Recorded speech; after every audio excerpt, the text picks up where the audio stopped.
Hi, and welcome to this video from Magoosh on taking the LSAT Flex. The LSAT Flex is the new at-home shorter LSAT that some of you may be taking. And so if you are currently registered for an LSAT Flex administration, or you are thinking about registering for or taking the test in a month that may turn into an LSAT Flex administration, then this video is for you. So in this video, we're going to cover how the LSAT Flex is different from the regular in-person LSAT, how to prepare for an at-home test that is given online like the LSAT Flex, how to modify your practice test for the LSAT Flex, and importantly, how to predict your LSAT Flex scaled score, and some frequently asked questions about the LSAT Flex and some tips and learnings we've had along the way now that we've had a chance to see what the LSAT Flex looks like. So first of all, why the LSAT Flex? Well, if you're totally new to this, it was launched in May 2020. It was for students who had registered in March and April and had their in-person tests for the LSAT canceled due to the coronavirus pandemic. So it is now an at-home option for tests that continue to be disrupted, and we will see for how long LSAT Flexes are offered. At this point in time, you should be prepared to potentially take an LSAT Flex administration. So let's go ahead and go through some of the key differences. So first of all, it's much shorter. That's a good thing for a lot of students. It's 2 hours instead of 3.5 hours. Because it is a relatively short test in the grand scheme of standardized testing, you will get no break. So it's 2 hours straight. And in those 2 hours, you will see 3 sections, one of each of the section types that appears on the LSAT. So one logic game section, one logical reasoning, and one reading comprehension section. So what is missing is one of the 2 logical reasoning sections that you would have seen on a regular in-person LSAT, and the experimental section that typically appears on always appears on an in-person LSAT administration. So 3 sections compared to 5 sections. The scaled score is going to be the same. So your raw score is going to be different because you're going to have one fewer scored section, but is still going to convert to that 120 to 180 scaled score that you are familiar with. And the LSAT writing is given separately on both tests, so that is not a change there. So how can you prepare for at-home testing like the LSAT Flex? Well, let's go over a few important things to know. So first of all, the way that it works is you're going to be monitored by a live remote proctor via the camera and mic in your computer. I'm going to talk a little bit more about the proctor in just a minute because most of the questions and concerns that students have been bringing up after they've taken the LSAT Flex has been around the proctor situation. You can use either a laptop or a desktop to take the test. You can use Mac or Windows. And if you have accommodations, you will receive equivalent accommodations on the LSAT Flex, and LSAC should be contacting you about those accommodations. If not, you should definitely write in before your test approaches. ProctorU is the company that is being used to administer LSAT Flexes right now.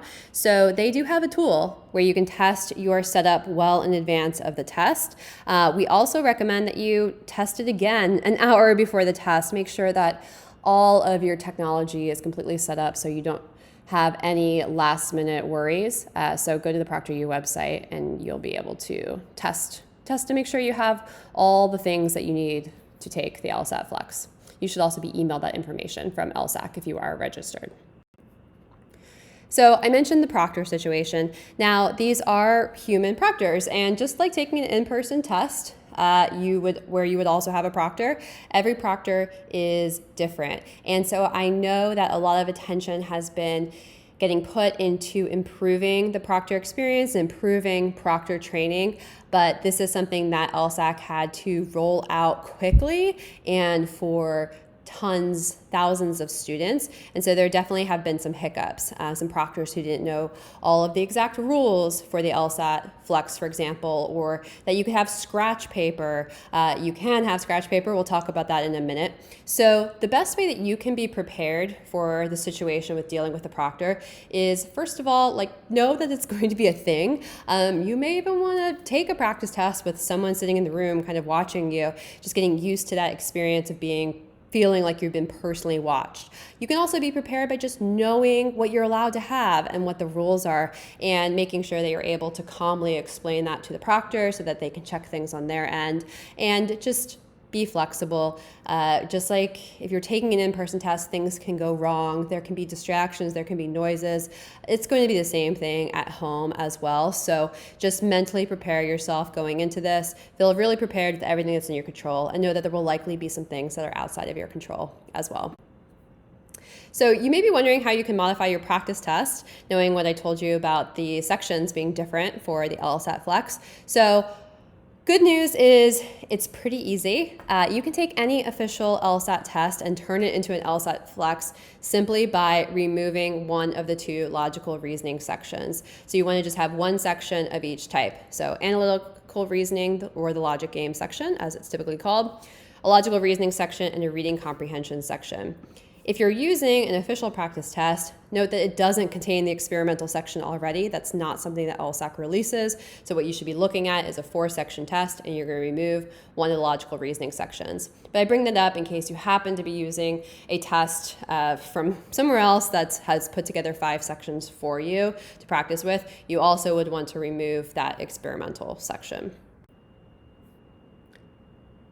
Okay, important question. Let's talk about how to score your LSAT Flex.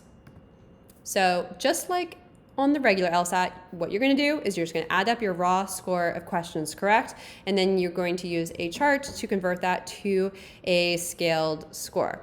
Now, we don't know a ton about LSAT Flex scoring because there are currently no released LSAT Flex tests. So what we can do right now is do our best calculations to create a conversion table that roughly will adjust the curve like you would see on the actual LSAT, the in-person LSAT. So we've created a score conversion table for you. So that is my recommendation. Go to the Magoosh LSAT blog, magoosh.com/LSAT. You can search for LSAT Flex Score Conversion Table and it'll pop up, or you can use the link in the notes below this video. So go there. We'll give you a good range. It should get you in the ballpark of what your scaled score should be, knowing that there's still some uncertainties about how the test is scored.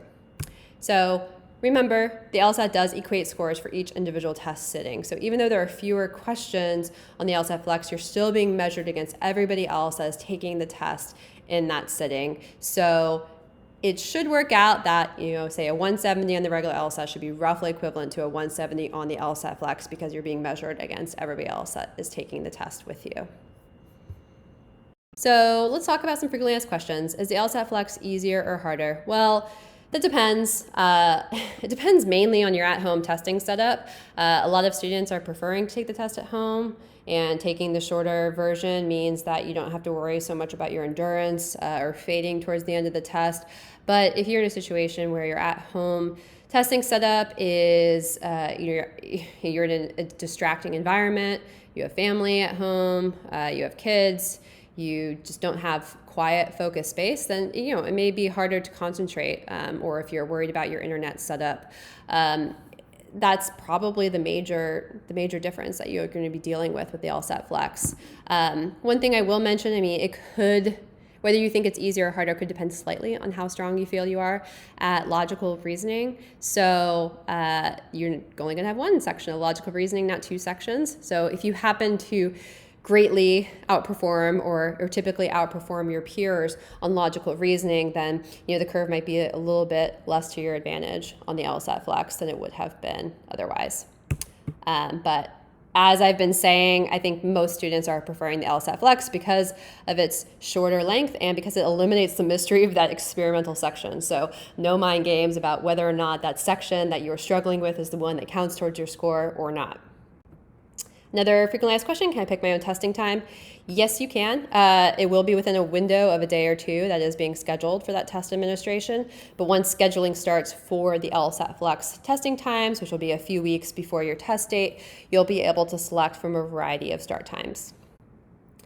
What can you have with you? Well, this is super important. 5 blank sheets of scratch paper.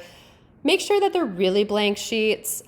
Make sure that they're not just things you've ripped out of your notebook. We've heard experiences of students having or of proctors having difficulties with students or taking issue with students who had scratch paper that looked a little funky. So clean, 5 blank sheets of scratch paper. You'll need your ID. That's super important. You're going to need to show that to the proctor. You can use pencils, number 2 are good ones. You can use a highlighter, and you can use a manual eraser. No digital or electronic erasers. I'm not even sure what that means. I'd love to know what those are, but LSAT says you can have them. So good old-fashioned manual eraser. You can have a pencil sharpener for your pencils as well. And you can have an analog wristwatch if you want. It's not required. Can't be digital, can't be like an Apple Watch or anything like that, but you can have an analog watch if you would like. I'd recommend that just so that you've got like another source of time if you feel like you need that. You can have tissues with you as well. And you can have 1 beverage in a clear plastic container, max 20 ounces. The LSAT website goes into all of this in detail, so make sure you check out their list as well. What can't you have? Well, you can't have a cell phone except for one moment during check-in where you could use it as a mirror if the proctor does ask you to use that to check your environment. Make sure you don't have any monitors, behind the screen that you're using, etc. So you might need it during check-in, so have it nearby, but otherwise put it away. And you cannot have any other electronics except for the computer you're using. So some things people might forget about are, their Apple Watch, or maybe like a monitor that they typically use that you're not using for this test. You cannot have any books with you, no written notes, no bags, no hats or hoods except for religious apparel, and no sunglasses. So one big concern that a lot of students have is just concerns about the space. If they don't have good internet or a quiet test space, what do they do? Well, the good news is that LSAC is helping students out. They did book hotel rooms for some students who were in need. They gave loaners computers to students who were in need in a previous LSAT Flex administration. So there is an options form in your account. Make sure you contact LSAC if you need help. So what if you lose internet or someone walks into the room or you need to use the restroom? Well, you should know there is an option for the proctor to pause your session. So if it gets interrupted, you lose internet briefly, they can pause the section and you can resume it. But you should know it's at the proctor's discretion whether or not you can continue. So let's say someone walks into the room. Well, if they just say, oh, shoot, I didn't realize you were here, and walk out, probably totally fine. If they say the answer to number 12 is C, you're probably going to get your test canceled. So try to minimize those interruptions, but know that, they'll understand if, life happens for the most part. But if you do need to use the restroom, that is not allowed. So you cannot leave the view of the camera. Now, we know that we have heard from some students that their proctor did let them have a break.